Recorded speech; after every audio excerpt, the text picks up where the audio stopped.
আমি মনে করি যে 5ই অগস্ট এবং এর আগের 1 মাস পুরো দেশ, জাতি, রাষ্ট্র, সমাজ একটা বড় ধাক্কার মধ্যে দিয়ে গেছে। এমন একটা অভ্যুত্থান যেটা হয়তো আর ঠিক অভ্যুত্থানটি হবার 1 সপ্তাহ আগেও কেউ চিন্তা করতে পারে নাই, এবং মোটামুটি সকল রাজনৈতিক দল সহ দেশের মানুষও এক প্রকার মেনে নিয়েছিল যে 2028 সাল পর্যন্ত অ্যাটলিস্ট চোখ বন্ধ করে আওয়ামী লীগ থাকবে, এবং তারপরেও আরো 5 বছর থেকে সেটা সেই 41 পর্যন্ত গড়াবে কিনা সেটা নিয়ে নানান তর্ক বিতর্ক বা কিছু কথাবার্তা হয়তো সমাজে বা রাজনীতির মাঠে চালু ছিল। কিন্তু অ্যাটলিস্ট 28 পর্যন্ত মোটা দাগে সকলেই হাসিনাকে মেনে নিয়েছিল। কিন্তু এর মধ্যে যে হঠাৎ করে এমন একটি ধাক্কা আসবে, সেটা আজকে বুকে হাত দিয়ে সকলে যদি যার যার কাছে নিজের সৎ থেকে আয়নার সামনে দাঁড়িয়ে নিজেকে প্রশ্ন করে, আমার মনে হয় তারা তাদের উত্তরটি পেয়ে যাবে। আর যে কথাটি আপনি বলছেন যে আহ, খুব বেশি বোধহয় আর পার্টিজান থাকা যাচ্ছে না, খুব বেশি বোধহয় বিএনপি আর আমাকে মনে হচ্ছে না, তার কারণ সম্ভবত এই ধাক্কাটি না আমার মনে হয় প্রত্যেকের ভেতরেই নাড়া দিয়ে গেছে। ধরুন, আমি যদি একজন ব্যক্তিগত রাজনীতিবিদের বা একজন রাজনৈতিক ক্ষুদ্র কর্মী এবং একজন আইনজীবী মানবাধিকার কর্মীর চোখ দিয়ে পুরো ঘটনাটিকে দেখি, আমার কাছে মনে হয়েছে কেবলমাত্র একটি নির্বাচন, কেবলমাত্র মন্ত্রিসভার মুখগুলোর পরিবর্তন, কিংবা কেবলমাত্র সংসদ সদস্যদের এক পালের পরিবর্তে অন্য পাল গিয়ে সংসদে বসে যাওয়ার জন্যই এই 2000 মানুষ রক্ত দেয়নি। আহ আবু সাইদ একেবারে নির্ভীক চিত্তে একটা গুলি, তারপরে আরেকটা গুলি, এবং ধীরে ধীরে তার মাটিতে বসে পড়া, এই বিষয়গুলো আসলে না এক পাল মানুষের বদলে আরেকটা পাল মানুষের বসে যাবার জন্য হয়নি। এবং আমার কাছে মনে হয়েছে যে আমার চিন্তার জগতে যে বিরাট একটি ধাক্কা লেগেছে, এই ধাক্কাটি আসলে সকলেরই কম বেশি লেগেছে, কিন্তু এটার স্থায়িত্ব বা এটার ইম্প্যাক্ট এক একজনের জীবনে এক এক রকম হবে। ধরুন, আমার কাছে মনে হয়েছে যে একটি সুষ্ঠু নির্বাচন, বাংলাদেশে যদি একটি সুষ্ঠু নির্বাচনের ধারাবাহিকতা থাকতো তাহলে কি হতো? তাহলে 2014 সালে হাইলি লাইকলি বিএনপি সরকার গঠন করত এবং শেখ হাসিনা এবং আওয়ামী লীগ বিরোধী দলে বসতো। 18তে গিয়ে হয়তো আবার তারা ক্ষমতায় যেত, 24-এ হয়তো আবার অন্য আরেকটি দল বিএনপি হয়তো ক্ষমতায় আসতো, এভাবে একটা পালা বদলের মধ্যে দিয়ে যেত। এবং পালা বদলের মধ্যে দিয়ে গেলে যে বিষয়টি হতো, খালেদ, আমার কাছে মনে হয় রাষ্ট্রের যে প্রতিষ্ঠানগুলো যেগুলোকে দুমড়ে মুচড়ে ভেঙে ফেলা হয়েছে 15 বছরে, সেই প্রতিষ্ঠানগুলোকে এভাবে হয়তো ভেঙে ফেলা যেত না।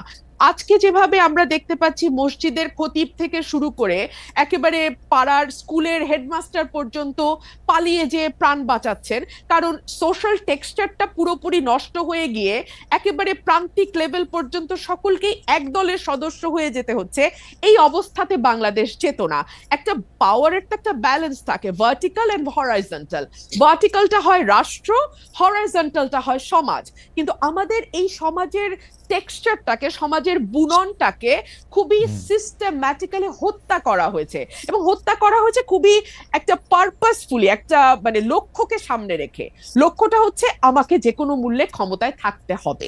সুতরাং এইরকম ভুল যদি পরবর্তীতে কোনো রাজনৈতিক গোষ্ঠী এই ভুলটি করবার ন্যূনতম চেষ্টা করে, এই দেশের মানুষ কিন্তু মরতে শিখেছে, এবং ওরা কিন্তু একটা ভীতির মধ্যে ছিল। হ্যাঁ, 15 বছর লিখতে ভয় পায়, বলতে ভয় পায়, নিজেকে এক্সপ্রেস করতে ভয় পায়, ইচ্ছা করে একটা পালের মধ্যে লুকিয়ে থাকে, সেই জায়গা থেকে বেরিয়ে এসেছে। একটু ইন্টারাপ্ট করি, আপনি যেই অবস্থাটা বর্ণনা দিলেন, আপনার মনে কি এই শঙ্কাটা রয়ে গেছে, যেহেতু আপনি শুরু করেছিলেন যে এক পাল মানুষ থেকে আরেক পাল মানুষ, আপনার মধ্যে কি এই শঙ্কা রয়ে গেছে যে বিএনপি আসলেও তাদের ইয়াটা একটা লম্বা হবে এবং প্রায় একই ধরনের জায়গা হবে, যেইটা মানে যেই আশঙ্কা মান্না ভাইয়েরও আছে, সেই আশঙ্কা কি আপনারও আছে যদি আসলে এই গুণগত পরিবর্তনটা না হয়? দেখুন, বিএনপি 17 বছর নানান রকম জুলুমের মধ্যে দিয়ে গেছে। এই জুলুমের শিক্ষা বিএনপি কতটা নিয়েছে এটা বিএনপি ক্ষমতায় আসলেই আরো পরিষ্কার ভাবে বোঝা যাবে। তবে বিভিন্ন জায়গায় আমরা যেই মেসেজগুলো পাই, সেই মেসেজগুলো খুব সুখকর নয়। এবং এটা যে সুখকর নয় এটা তো বিএনপির চেয়ারম্যান নিজেই স্বীকার করছেন, তাই না? তো তাহলে অথচ উনি কিন্তু বারবার ওনার নেতাকর্মীদের সতর্ক করছেন। এখানে দুটো তিনটা বিষয় হতে পারে, যে এক হচ্ছে যে ওনার বক্তব্য কি ওনার দলের তৃণমূলে যারা এই ধরনের কর্মকাণ্ডের সঙ্গে যুক্ত হচ্ছেন, মধ্যম পর্যায়ের যারা যুক্ত হচ্ছেন। একটা সেকেন্ড বেশি ফারানা, আপনি যখন এই কথা বলছেন, আমাদের একজন দর্শক এই মন্তব্য পাঠিয়েছেন যে ফেসিস্ট আমলে রুমিন ফারানার প্রতিবাদী ভয়েস আমাদের সকলকে প্রেরণা যোগাতো, এখন কিছু কিছু এলাকায় বিএনপির অপকর্মের বিরুদ্ধে আমরা কি সেই একই কণ্ঠ শুনতে পাবো কিনা? ইন্টারেস্টিং, আমি ঠিক এই কথাটাই বলছিলাম, তাই না খালেদ ভাই? হ্যাঁ, তো এই ওনার এই কথাটা কি lower level, lower tier, mid tier and high tier খুব বেশি গুরুত্ব দিচ্ছে না? গুরুত্ব না দিলে কেন দিচ্ছে না? কারণ তারা কি মনে করছে যে কোনো ব্যবস্থা নেওয়া হবে না? কিন্তু আমরা তো বেশ কয়েকটি জায়গায় ব্যবস্থা নিতেও দেখলাম, তাই না? যদিও পরবর্তীতে আমরা দেখেছি যে অনেককেই আবার স্থগিত পদ আবার ফিরে এসছে, কিংবা বিরাট অভিষেকও হয়েছে দলে। তো এগুলো কি আসলে একটা বার্তা পৌঁছায় যে আসলে খুব বেশি কিছু হবে না, এই প্রথমে একটু একটু ব্যবস্থা হবে, পরে আবার যেই থোর বড়ি খাড়া, খাড়া বড়ি থোর? তো এই কথাগুলো বলবার একজন রাজনৈতিক কর্মী হিসেবে আমার বাংলাদেশে বসে একটু কিছু টোল আছে ডেফিনেটলি, তাই না? সো ফর এক্সাম্পল, সেই টোলটা কি হতে পারে? আমি নিজেও নিজের সাথে হিসাব করেছি। সেই টোলটা হতে পারে যে হয়তো আমাকে নমিনেশন দেওয়া হবে না, মন্ত্রিত্বের হয়তো প্রশ্ন থাকবে না। কিন্তু দেখুন, একটা রাষ্ট্র গঠন করতে এই ছোট ছোট জিনিসগুলোতে ছাড় দেয়া, আমার এমপি না হওয়া, কিংবা আমার মতন আর 10 জন যদি কারো সাহস, আমি জানি না 15 বছর আমি সাহস দেখি নাই, আগামী 10 বছর আমি সাহস দেখবো কিনা Khaled, I am very sorry. আমি না বেরিসা ফারানা, আপনাকে একটু থামাই এ পর্যায়ে। আমি শুধু প্রশ্নটা করে রাখি, সেটা হচ্ছে যে আপনি একাদশ জাতীয় সংসদে অন্যতম বিরোধী কণ্ঠস্বর ছিলেন, সংসদের মধ্যে সংসদের বাইরে, কিন্তু যারাই বিগত 3 সংসদ নির্বাচন অংশ নিয়েছেন, সংসদে গিয়েছিলেন, তাদের ভালোভাবে দেখছে না বৈষম্য বিরোধী ছাত্র আন্দোলনের নেতারা বিগত 3টি নির্বাচনের সমালোচনা করলে একই সঙ্গে সংসদে থাকা ঠিক হয়েছে কিনা সেটি প্রশ্ন করছে। আমাদের দুটি প্রশ্ন, যে আপনি আসলে অন্য কোনো রাজনৈতিক দলে, বিশেষ করে বৈষম্য বিরোধী ছাত্র আন্দোলনে যদি একটি রাজনৈতিক দল সংগঠন করে সেখানে আপনি যাবেন কিনা, এক। আর দুই হচ্ছে যে আপনি যে আশঙ্কাটি করছেন যে আসলে নমিনেশন মনোনয়ন না পাওয়ার ব্যাপারে, সেটির ক্ষেত্রে আমি সেটা বলছি না খালেদ, আমি একটু ক্লিয়ার করি, না হলে না খুব একটা হেজি হয়ে থাকে। মানে আমি বলছি এই ঝুঁকিগুলো বাংলাদেশের প্রেক্ষাপটে তৈরি হয়, আমি পাবো না বা পাবো কোনোটাই বলছি না, এই ঝুঁকি তৈরি হয়। এখন এই ঝুঁকি নেওয়ার দেশের স্বার্থে, দেশের কল্যাণ, এবং যে ধরেন একগুচ্ছ মানুষ, কয়েক লক্ষ মানুষের কিন্তু একটা প্রত্যাশা যে 15 বছর তো ওই মানুষটিকে আমরা সত্য বলতে দেখেছি, সাহসী ভূমিকায় দেখেছি, এখন কি তিনি ওই জায়গাগুলোতে কম্প্রোমাইজড হয়ে যাবেন? একটি নমিনেশনের জন্য কিংবা একটি মন্ত্রিত্বের জন্য করে কম্প্রোমাইজ করবেন? আমি আসলে বেছে নিয়েছি কম্প্রোমাইজ না করাটাই। ওকে, আমরা ওই প্রশ্নটা, মানে আপনি বৈষম্য বিরোধী ছাত্র আন্দোলনের সঙ্গে যাবেন কিনা তারা রাজনৈতিক দল করলে, সেই প্রশ্নটাতে আমরা একটু পরে আসবো। আমি আবারও আপনাদের দর্শকদের, মানে আপনার এই পজিশনের অনুবাদ দর্শকদের কারো কারো কাছে কি সেটি একটু আপনাকে শোনাই, শুনে আপনি একটু মান্নান ভাইয়ের কাছে যাই। মাহফুজ আহমেদ, তিনি ইংরেজিতে বলছেন, the lady is hypocritical, she doesn't prefer Awami League but she has soft corner for student wing of Awami League. যাই হোক, এটা আপনাকে দেখে কেন মনে হলে সেটা আমি জানি না, সেটা তার অনুবাদ। আমি একটু মান্না ভাইয়ের কাছে আসি, যে মান্না ভাই, আপনার মনে আছে যে কয়েক বছর আগে বিএনপি নেতা সাদেক হোসেন খোকার সাথে একটি টেলিফোন সংলাপ সরকার ফাঁস করে, শুধু ফাঁস করে থেমে থাকেনি, এর কারণে আপনাকে জেলেও নেওয়া হয়েছিল, জেল কাটতে হয়েছিল। সেই আলোচনায় ক্যাম্পাসে ছাত্রলীগের ক্ষমতা খর্ব করা, আন্দোলনে ছাত্রদের আত্মত্যাগ, এমন সব বিষয় ছিল। 24 সালে এসে আমরা দেখলাম ছাত্রলীগকে ঢাকা বিশ্ববিদ্যালয়ের ক্যাম্পাস থেকে বিতাড়িত করা, আবু সাইদ মুগ্ধের মতো ছাত্রদের আত্মত্যাগের কারণেই সরকারের পতন হয়েছে। 24-এর মতো একটা আন্দোলন প্রয়োজন, সেটাকে আপনি 2015 সালেই আপনি বুঝতে পেরেছিলেন কিনা, এবং সেইটা নিয়ে আপনার মধ্যে একটা তোলপাড় চলছিল কিনা? ওই রকম করে বলা ঠিক হবে না। হয় কি, ধরেন আপনি একটা সুযোগ বুঝেই নিজেকে জাহির করার জন্য কথাবার্তা বলতে থাকলেন, এগুলো আলটিমেটলি লোকজনের চোখে ধরা পড়ে। আমি ওসব কাজ করি না। আর এই হিপোক্রেসি জিনিসটা এমন নয় যে আপনি খুব চালাক, আপনি এমন করে হিপোক্রেসি করবেন যে কেউ বুঝবে না, এরকম হয় না, শেষ পর্যন্ত ধরা পড়েই। এইটা একটা স্বতঃসিদ্ধ ব্যাপার যে আপনি যখন লড়াই করবেন, যার সাথে লড়াই করছেন সে যদি ট্রিগার হ্যাপি হয়, সে যদি ব্লাড থার্স্টি হয়, তাইলে কি হবে? আপনাকে রক্ত দিতে হবে, আপনাকে গুলি খেতে হবে। আপনি যদি সেটা রাজি না হন, তাহলে আপনি আন্দোলন থেকে রিটায়ার করতে হবে আপনাকে। আমি এইটুকু বলেছি। কিন্তু ধরেন একটা পর্যায়ে এসে এটা খুবই স্পষ্ট হয়েছে যে এই সরকার এমনি এমনি যাবে না, এবং তার জন্য রক্ত দিতে হবে, তার জন্য জীবন দেওয়ার প্রয়োজন আছে, অনেক বেশি কষ্ট সহ্য করতে হবে। কষ্ট তো আমরা সহ্য করছি না, কিন্তু এইরকম করে অকাতরে জীবন দিতে হবে এই ব্যাপারটা আমরা বুঝি নাই। এটা যদি আমাকে বলেন যে আমি কি এটা ইভেন ধরেন জুলাই শুরুতেও বুঝেছিলাম, তা বুঝি নাই।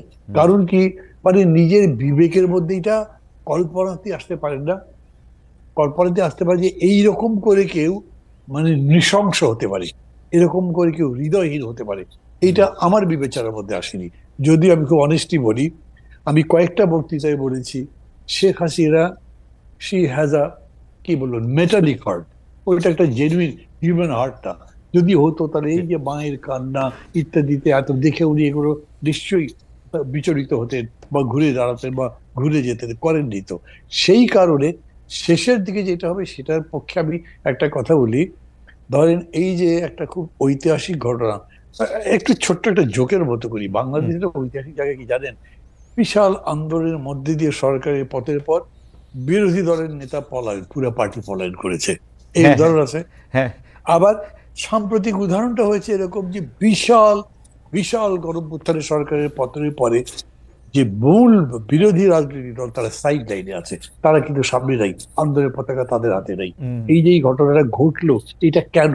এটা না বোঝার কারণে। 28 অক্টোবরের আগে যখন আমাদের লিয়াজো কমিটি বসছে, তখন কি প্রোগ্রাম করব আমরা, এই আলোচনা হয়েছে। আমি খুব স্ট্রেট বলেছি যে আমাদের নিজেদের কিন্তু এটা রেডি থাকতে হবে যে এরকম পরিস্থিতি হতে পারে। কারণ তারা তো ঘোষণা দিয়েছে যে তারা এগুলো করতে দেবে না, সমাবেশ করতে, কিছু করতে দেবে না। তখন মানে আমি ঠিক নাম বলে কাউকে ইমপ্লিকেট করতে চাচ্ছি না, কিন্তু তারপর বিএনপির পক্ষ থেকে বলা হয়েছে ভাই কত লোক মারা যাবে। I said you have nothing to do, কি করবেন আপনি? জীবন যদি যায় তো যাবে। আপনার যদি মনে থাকে যে, তাহলে আমি আপনাকে বলি যে আপনি আমার যে ক্যাসেটের কথাটা বললেন না খোকাবের সঙ্গে, ওটা নিয়ে দেখতে পারেন।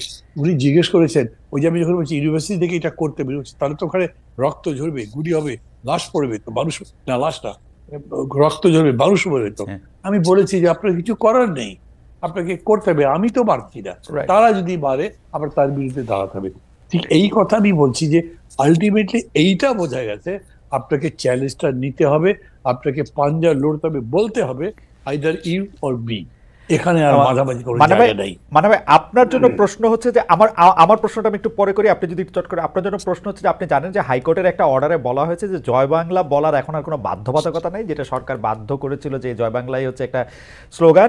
হাইকোর্টের অর্ডারটা আমি যেরকম বুঝেছি যে এটার বাধ্যবাধকতা নেই, যার ইচ্ছা সে দিবে, যার ইচ্ছা সে দিবে না, ব্যাপারটা এরকমই মনে হচ্ছে। আপনি এটাকে কিভাবে দেখেন যে এটা নিয়ে আসলে লোকজন আপনাকে প্রশ্ন করছেন? মানে প্রথম কথা হচ্ছে, ধরেন কেউ আমাকে প্রশ্ন করে দেশে ওই জয় বাংলা, আমাদের এখানে যখন তারা যুক্ত হচ্ছে তারা প্রশ্ন করছে। হ্যাঁ, তো আমি বলছি যে ধরেন এইসব কথার বা এগুলো অর্ডারের বা রায়ের যে লিগ্যাল ইমপ্লিকেশন, এটার মধ্যে আমি বলতে চাই না, বিকজ আমি ওটা বুঝি কম।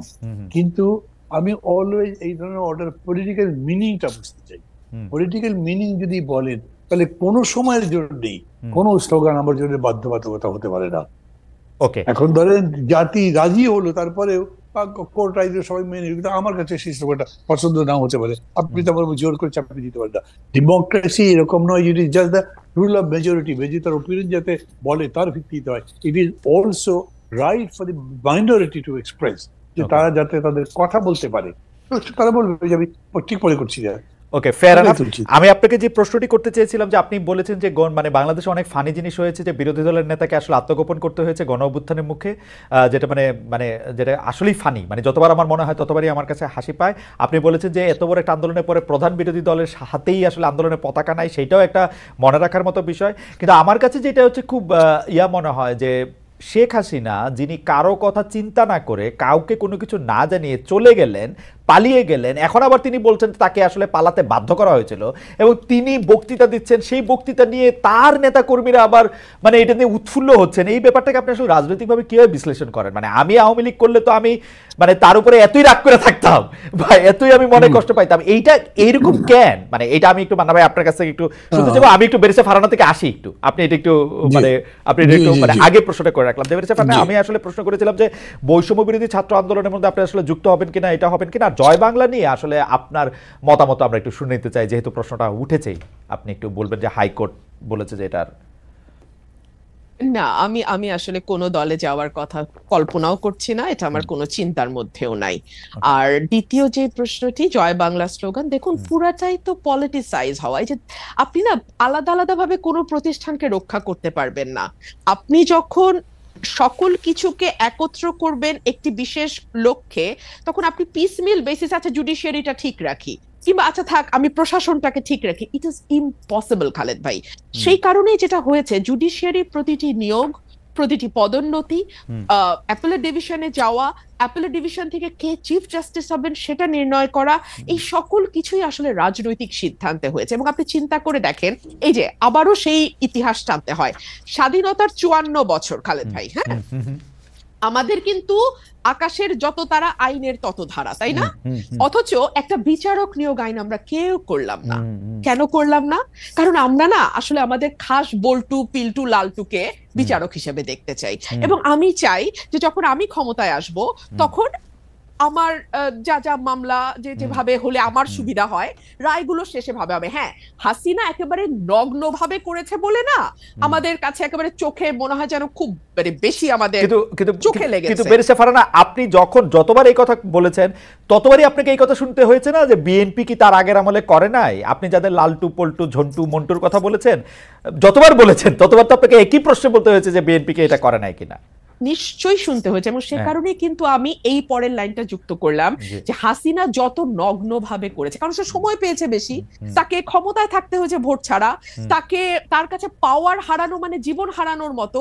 সুতরাং তার কাছে যেটা তাকে যেভাবে সকল কিছু ভীষণভাবে ব্যবহার করতে হয়েছে, অন্য গভর্নমেন্টকে ততটা সুযোগও তারা পায় নাই এবং ততটা তাদের ব্যবহারও করতে হয় না। সেই জায়গাটাতেই কিছুটা ডিফারেন্স আছে, মাত্রাগত পার্থক্য, let's put it in this way, মাত্রাগত পার্থক্য। হ্যাঁ, সে কারণে আমরা দেখছি যে বাংলাদেশে জাতীয় স্লোগান কি হবে এটাও হাইকোর্ট নির্ধারণ করে। একটা পলিটিক্যাল কোয়েশ্চেন, বাংলাদেশের নির্বাচন কিভাবে হবে, for God sake, it's a political question Khaled ভাই, তাই না? আপনি যেই দলই করেন, যেই মতই করেন, কিংবা আপনি যাই হন না কেন, আপনি যদি সুস্থ মানুষ হন, আপনি যা বুঝবেন যে এটা পলিটিক্যাল কোয়েশ্চেন। কিন্তু এইটাও আমরা না হাইকোর্ট বা অ্যাপেলেট ডিভিশন থেকে এটা করায় নিব। আবার ধরেন আমাদের সংবিধানকে আমরা মোটা দাগে একটা পারিবারিক বইয়ের মতো করে ফেলবো, আমরা যা যা চাই তার সবই সংবিধানে থাকবে, এবং এমন সব অদ্ভুত প্রপোজিশন আমরা সংবিধানে দেব যে আমরা সামনে ভবিষ্যতে যত সংসদ আসবে সেই সবগুলো সংসদকে আমরা বেঁধে ফেলার চেষ্টা করব।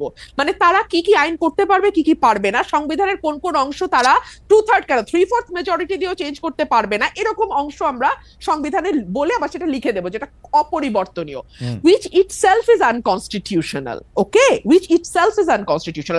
সো এগুলোর মধ্যে দিয়ে তো বাংলাদেশ গেছে। সে কারণেই আমি মনে করি খালেদ ভাই যে আমরা না একটা ঝাঁকি খেয়েছে বাংলাদেশ, মানুষ, দেশ, রাষ্ট্র, সরকার ঝাঁকি খেয়েছে। কিন্তু এই ঝাঁকিটাতেই যে আমরা একেবারে ঠিকঠাক ফিটফাট হয়ে বিলাতি কায়দার ওয়েস্টমিনিস্টার গণতন্ত্রে অভ্যস্ত হয়ে যাব, কিংবা ইভেন ঘরের পাশের ভারতের গণতন্ত্র আমরা বুঝে যাব, এটা ভুল। আমাদেরকে আরো অনেক দূর যেতে হবে খালেদ ভাই, অ্যাটলিস্ট ভারতের পর্যায়ের একটা গণতন্ত্র এবং প্রাতিষ্ঠানিকীকরণের দিকে যেতে আমাদের আরো 50-100 বছর সময় লাগবে। এবং সেই কারণে আমি আমার আগের সেগমেন্টের কথা ধরে আমি একটু সূত্র ধরে বলি যে আমাদের মতন ধরেন অ্যাজ অন টুডে আমার যে ভূমিকা, হ্যাঁ, এটার জন্য আমাদের মতন মানুষদেরকে কিছুটা প্রাইস পে করতে হবে, পে করতে করতে করতে করতে এক সময় গিয়ে, সেটা আজ থেকে মেবি 70 বছর 80 বছর পরে, হয়তো দলগুলোর ভেতরে সেরকম ডেমোক্রেসির চর্চা আসবে, হয়তো রাষ্ট্রের ভেতর সেরকম ডেমোক্রেটিক ভয়েস আমরা পাবো যেটা একটা স্মুথ ডেমোক্রেসিকে সাপোর্ট করে। এইটুকুই আমি বলতে পারি। ব্যারিস্টার ফারহানা, তাহলে আমরা এরকম ধরে নিতে পারি যে আপনার কথা থেকে যদি আমরা একটা উপসংহার টানতে চাই, যে ধরেন সবগুলি দল, বিএনপি ইনক্লুডেড, এর মধ্যে গণতন্ত্র আসতে 70-80 বছরের মতো লাগতে পারে। দেখুন, আমি it's just a speculation, it could be 50 years. আচ্ছা ঠিক আছে, আমি আচ্ছা ঠিক আছে, it all depends on the will of the people. আমার দেশের মানুষ আসলে কি চায়, ওকে, রাইট, হ্যাঁ, আমার দেশের মানুষকে সচেতন করার দায়িত্ব আমাদের, কতটুকু সচেতন করা হবে, কত সময় নিয়ে হবে, এটা তাদের উপর। আমার বেশি ফারহানা, আমি একটু আসি আপনার কাছে, আমি মান্নাভাইকে যেতে চাই। মান্না ভাই, আমি আপনাকে প্রশ্ন করেছিলাম যে এটা তো এরকম হওয়ার কথা যে নেত্রী আসলে, আপনি আপনার এই প্রশ্নের জবাবটা দেওয়ার আগে যেহেতু একটু অধিকার চর্চা করতে পারিনি কি আমি, যে প্রশ্নটা আপনি রুমিন ফারানা করেছেন। আচ্ছা, তাহলে আপনি একটু বললেন, আমরা একটু আপনাকে আরেকটা জিনিস শোনাই। যে আমরা দর্শকদের কাছে প্রশ্ন করেছিলাম যে নির্বাচনের আগে বড় ধরনের সংস্কার করা হবে, এমন মন্তব্য করেছেন প্রধান উপদেষ্টা ডক্টর মোহাম্মদ ইউনূস। অন্তর্বর্তী সরকারের এই অবস্থান সমর্থন করেন কিনা, বড় ধরনের সংস্কার করা হবে এটা সমর্থন করেন কিনা, সেটা সমর্থন করেন শতকরা 83% দর্শক, সমর্থন করেন না হচ্ছে 17% দর্শক। আমাদের জন্য একটা স্টেগারিং নাম্বার, 145,000 মানুষ, মানে 1,45,000 মানুষ ভোট দিয়েছেন এটার মধ্যে। মান্না ভাই, মানে 1,45,000 একটা বিপুল সংখ্যা। জি মান্না ভাই, আপনি বলতেছিলেন। জি, আপনি বিষয়টা বলে রাখবেন, যে প্রশ্ন করেছেন সেটাও বলে রাখবেন, কিন্তু আমি এইটার লোভ সামলাতে পারছি না, প্লিজ প্লিজ, মানে অনধিকার চর্চা করবো তো বলছি। ধরেন ওবায়দুল কাদের আর মাহমুদুর রহমান মান্না দুজন খুবই প্রতিদ্বন্দ্বী ছাত্রনেতা ছিল, কিন্তু ওবায়দুল কাদের আমার কাছে ডাকসু নির্বাচনে কোনো পাত্তাই পাইনি। তারপরে আমি আওয়ামী লীগে থাকলাম না, আওয়ামী লীগে যোগ দিয়েছি, থাকতে পারলাম না বা থাকলাম না। এখন ওবায়দুল কাদের আওয়ামী লীগের সাধারণ সম্পাদক হয়ে গেলেন। তখন আমাকে কোনো কোনো মানুষ এরকম করে বলেছে, ভাই ওবায়দুল কাদের সাধারণ সম্পাদক হয়ে গেল, আপনি দলটা ছেড়ে দিয়ে থাকলে আপনি তো হতে পারতেন। আমি তাদেরকে বলতাম না, আমি হতে পারতাম না, কারণ শেখ হাসিনা যে তুতু করে তাকে দিবে, আমাকে দিবে না। আমি ওটা জানি, বুঝি বলেই আমি ওখানে থাকিনি। এখন end of the day Khaled, আমি বলি যে আমি মনে করি I am right, Obaidul Quader রং। এখন কি অবস্থা দেখলে তো তাই বোঝাই যায়, খুব স্পষ্ট বলা যায়। তো এই কারণে যখন প্রশ্নগুলো করেন না আপনারা, বা ধরেন অন্যরা কেউ জিজ্ঞেস করে, যিনি জবাব দিচ্ছেন বা যাকে প্রশ্ন করেছে তাকে আপনার ভাবতে হবে যে এই মানুষটা উইথ অল অডস যেভাবে ফাইট করেছেন, that is the glory, that is the victory. এবং এইটা মানুষের মধ্যে কিন্তু ইনস্টিলড হয়ে যায়। না হলে আমি এখন মানুষের এত ভালোবাসা পাই কেন? আমি কিন্তু অনেস্টলি বলি, আমি মনে করি মানুষের ভালোবাসা আমি প্রায় শিখতে পারছি এখনো, এরকম দেখি। তো সেই কারণে আমি মনে করি যে আমি আমার কথা বলতে পারি মান্না ভাই, আমি যতদিন ধরে এই মানে বিশ্ববিদ্যালয়ে ভর্তি হওয়ার পর থেকে আমি আপনাকে চিনি, আমি আমার কথা বলতে পারি যে আমার সম্মান আপনার জন্য, আমার সম্মান মানে এইটার সাথে আমি জনাব ওবায়দুল কাদেরের তুলনাই করতে চাই না। মানে এটা এক পংক্তিতেই জীবনে বসবে না। সেটা আমি আগেও আপনাকে বলেছি, ওবায়দুল কাদের সাহেব যখন সাধারণ সম্পাদক ছিলেন, মন্ত্রী ছিলেন, বিরাট বড় কিছু ছিলেন, তখনও বলেছি সামনাসামনি, মানে এটার কোনো একটা তুলনাই হতে পারে না, মানে এটা তুলনীয়ই না। আপনি যদি মনে পড়ে গেল উদাহরণটা, সেই জন্য এটা বললাম। এই জন্য আমি মনে করি যে এটা রুল ভাড়াকে জিজ্ঞেস করার দরকারই নাই, সে যেটা করতে থাকবে, টাইম উইল পে হার, এটা আমি মনে করি। যাই হোক, আমি আপনার প্রশ্ন আসি। একটা জিনিস বলি, মানুষ খুব জটিল জিনিস। আমি এটা অনেক চিন্তা করেছি, যারা লোকদের সাথে কথাবার্তা বলতাম, মানুষ জটিল কেন? কারণ সবচেয়ে জটিল ম্যাটার হচ্ছে ব্রেন, এবং বলে যে একটা ম্যাটার যত জটিল হবে, যত কমপ্লেক্স হবে, তার মানে সেটা তত ডেভেলপ। যে কোনো ডেভেলপ জিনিসই কিন্তু জটিল, খুব ইজি বোঝা যায় না, বুঝে গেলে ইজি। তো মানুষের এত জটিলতার মধ্যে, ধরেন আপনাকে আমি যদি করে প্রশ্ন করি, আদম হাওয়া খুব আরামে ছিলেন, বেহেশতে ছিলেন, কে কামড়ালো, কোন পোকা কামড়ালো তোমাকে যে ওই গন্ধম ফলটা খেতে হবে? তার জন্য বেহেশত থেকে ফেলে দিল পৃথিবীর মধ্যে, করলো তো। আমাদের এত বড় সম্মানের একটা জায়গার একজন মানুষ, আমাদের ধর্মগ্রন্থ যে বিশ্বাস অনুযায়ী তিনি করলেন, মানুষকে এইখানে বোঝা মুশকিল। এরকম বহু জায়গা আছে মানুষের বিহেভিয়ার বোঝা যায় না। আমার নিজের কাছেও মনে হয় যে আমি যদি আমার দিক থেকে চলে আসতে পারি, বাকি লোকগুলো, লাইক আমি নাম বলছি না, আমার যদি বড় বড় সিনিয়র নেতা যারা আছেন, কোন সম্মান নিয়ে কোন মান নিয়ে তারা আছেন, আমার তো তাদের সাথে প্রায়ই কথা হতো, সবাই প্রায় কান্ত কথা বলতে বলতে, এই শেখ হাসিনা এই অপমান করেছে, উনি সম্মান করে না, ওই অমুককে এটা দিল, এইরকম রেগুলার। আমি তাদের বলি, ভাই এত কথা বলেন, তার ওর সাথে আছেন স্যার। এখনো রুমেন এখানে আছে, তার ভাই মনে করি সে বাইন্ড করে কিছু নেই। বিএনপির অনেক এরকম বলে বিভিন্ন ব্যাপারে, দল করেন কেন এটা? তো কি করবো আমি? সে ভাই আপনাকে আমি দল ছাড়তে বলছি না, আমি কোনো দল ভাঙার কাজ করি না, কিন্তু আপনার যদি মনেই হয় যে আপনার এই দলে অসম্মানিত হচ্ছেন, আপনি থাকেন কেন ওখানে? আপনি চলে আসেন। কিন্তু মানুষ এটা করে না। এই জায়গাটা আপনি কোনোদিন কিছু দিয়ে ব্যাখ্যা করতে পারবেন না। আর রাজনৈতিক ভাবে তো নয়, হ্যাঁ রাজনৈতিক ভাবে একটাই ব্যাখ্যা দিতে পারেন, তা হচ্ছে তারপরেও যারা থাকে তারা আরো বড় কিছু পাওয়ার আশা করে, তারা মনে করে। আচ্ছা, কথার কথা ধরেন না, মানে ভাই এই জায়গার মধ্যে আপনি যদি একটু জনগণের অবস্থা ব্যাখ্যা করতেন। নেতাদের কথা তো আমরা বুঝলাম, তারা হয় কোনো একটা হালুয়া রুটি, অন্য কোনো কিছুর জন্য তারা এটার মধ্যে এটা থাকলো, তারপরে হচ্ছে যে আওয়ামী লীগে থাকলে অনেক। জনগণের কি প্রবলেম? না, আলাদা করতে পারবেন না তো, আলাদা করতে পারবেন না। এই জন্য যেগুলো অভিজ্ঞতা আমার আছে খুব। আমি যখন প্রথম আমার এলাকাতে ইলেকশন করতে গেছি, তখন তো টেলিভিশনে আমার নাম বলে, আমার এলাকায় এরকম কোনো নেতাই ছিল না যাদের নাম টেলিভিশনে বলে, যাদের নাম রেডিওতে বলে। লোকজন শোনে আর আমাকে দেখে বলে, আপনি এত বড় নেতা, আপনার পার্টি কই? আমার পার্টির নাম কি, ডাব বই, এই নাম তো শুনি যাই। আমি তো ঠিক দেখেন, মানুষ আমাকে প্রশ্ন করেছে, আপনাকে যদি আমরা ভোট দিয়ে আপনি যদি জেতেন, আপনি তো সরকার করতে পারবেন না, তাহলে আপনি আবার কাজ করবেন কেমনে? তার মানে মানুষের মধ্যে পার্লামেন্টারি ডেমোক্রেসির ওই ফরম্যাটে তার কাছে আছে যে মানুষ একজন জিতলেই হবে না, তার মেজরিটি পার্টি মেম্বার জিততে হবে, তবে সে সরকার করতে পারবে, না হলে ইন্ডিভিজুয়াল একটাকে চয়েস করার লাভ কি হবে? মানুষ এটা ভাবে। এই জন্যে ডেফিনেটলি আপনার পার্লামেন্ট, বুর্জোয়া পার্লামেন্টারি ডেমোক্রেসিতে it is a rule of the party. ওই পার্টি না করতে পারলে তো হবে না। আমি মাহমুদ আবুল মান্না যদি আজকে বাংলাদেশের মানুষ রায় দেয়, উনি হচ্ছে বাংলাদেশের সবচেয়ে ভালো মানুষ, সবচেয়ে জ্ঞানী মানুষ, সবচেয়ে বুদ্ধিমান, বিচক্ষণ ইত্যাদি, কিন্তু আর কোনো পার্টি নেই, আবার কি দাম আছে? আমি তো ডক্টর ইউনূসের মতো চান্স পাবো, ডক্টর ইউনূস এত বড় নোবেল টোবেল পেয়ে আন্তর্জাতিক ব্যক্তি হওয়ার পরে একটা চান্স পেয়ে উপদেষ্টা হয়েছে, বাকি ওরকম কত লোক আছে কেউ হতে পারেনি। তো কাজে ইন্ডিভিজুয়াল দিয়ে ওরকম পারবেন না আপনি, ওইখানে দল লাগবেই। এবং ওই কারণেই দল যদি বড় হয়, তাহলে দলের নেত্রী যিনি, তিনি একটা অখাদ্য হলেও মানুষ কি করবে ওটাই মুখে দিয়ে রাখবে, তার কাছে বিকল্প নাই, তো সেরকম করেই রাখবে। এটাকে মানুষের দোষ দিয়ে লাভ নাই। আপনি যদি মানুষের কাছে না না, দলটা থাক, কিন্তু মানুষের মধ্যে এই আকাঙ্ক্ষা আসা উচিত ছিল না, যিনি 3টা নির্বাচন ম্যানিপুলেশন করেছেন, যিনি হচ্ছে বাংলাদেশের সকল প্রতিষ্ঠানগুলিকে ধ্বংস করেছেন, মানে সেটা নির্বাচন কমিশন হোক, পুলিশ হোক, আমলা হোক, বিচার বিভাগ হোক, ইউ নেম ইট, উনি করছেন। মানুষের মধ্যে থেকে এইটা আসা উচিত না, ঠিক আছে আমরা আওয়ামী লীগ করবো কিন্তু উনাকে বাদ দিয়ে, এইটা করার কথা জানেন। আমি বিশ্বাস করি, ধরেন আমি বিশ্বাস করি, প্রমাণ দিতে পারবো না, যদি দেশের সামনে নির্বাচন হয় 1 বছর পরে, আমি এটা প্রস্তাব করছি না, আমাকে কেউ ভুল বুঝলে আমি তাদের কাছে ক্ষমা চাইছি, সেই নির্বাচনে আওয়ামী লীগও আছে, ধরেন নির্বাচন করতে পারছে, কেউ কোনো মারপিট করছে না, বাধা দিচ্ছে না, সভা ভাঙছে না, ওই ভোটে আওয়ামী লীগ গো হারাহারি। হ্যাঁ আমি মনে করি তাই। তারপর ধরেন এই যে একটা উদাহরণ আছে, যেরকম ফ্রান্সে বাঁকো তো 4 নম্বর পার্টি ছিল, সে জিতলো কিভাবে? আমাদের দেশে এরকম হতে পারে। আমি প্রায়ই বলি বক্তৃতায়, আমার খুব প্রিয় একটা সেন্টেন্স বলেন, অতিকায় হস্তি বিলুপ্ত হইয়াছে, টিকটিকি টিকি আছে। ওই বড় আছেন এই অহংকার করলে কিন্তু কোনো লাভ হবে না। আর সিংহ বনের রাজা হাতি নয়, যদিও হাতি প্রাণী হিসেবে বড়। এই জন্যে মানুষের চয়েসের উপরে আপনার ভরসা থাকতে হবে, মানুষের চয়েসটাই শেষ কথা। তবে এখন মানুষের যদি সেই এডুকেশনটা না থাকে, তাহলে তার বিলম্ব হবে।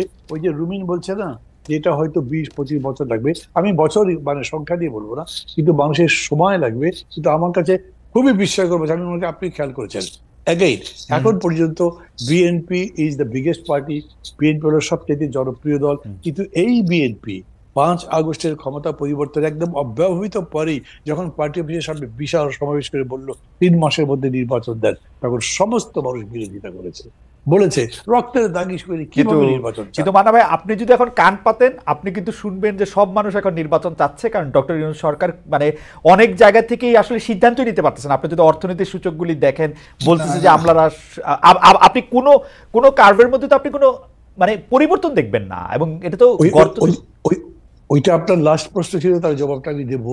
আমি যতখানি পারি ততখানি বলবো, তার আগে এই কথাটা বলিনি। আজকে যদি মানুষের কাছে অল্টারনেটিভ থাকতো না, তাহলে কিন্তু এটা হতো।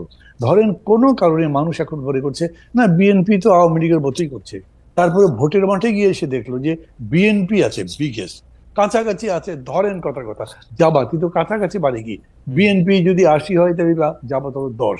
না, জামাতের এত শক্তি নাই মনে হয় মান্না ভাই, আমার মনে হয়।